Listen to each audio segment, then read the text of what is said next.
Pourquoi est-ce qu'on a des problèmes de terrorisme aujourd'hui ? L'islam est une religion qui vit une crise aujourd'hui, partout dans le monde. C'est une crise profonde. Les musulmans sont pas des imbéciles non plus, c'est-à-dire on leur mène une guerre chez eux, en Afghanistan par exemple, ou au Mali, on leur rend la vie impossible, on s'en va les massacrer, on les tue par dizaines ou par centaines, et en même temps on voudrait que ces gens-là soient gentils, etc. Ils sont pas gentils, mais ils ont raison. Des fondamentalismes, des projets justement religieux et politiques qui, on le voit dans toutes les régions du monde, conduisent à un durcissement très fort.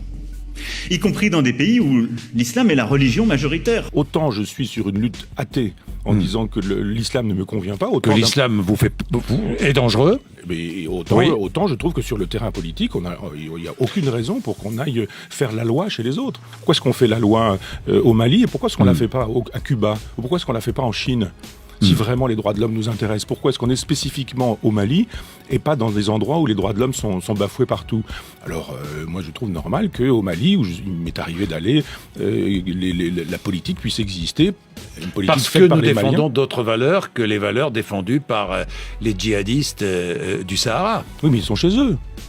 Et on ne va pas faire la loi chez les musulmans, enfin dans les pays musulmans, que les musulmans fassent leur loi. Pourquoi est-ce qu'on n'intervient pas en Israël ? Pourquoi ? Il faut arrêter de vouloir faire la politique coloniale qui est la nôtre dans des pays sous prétexte que ce serait des droits de l'homme qui nous animeraient.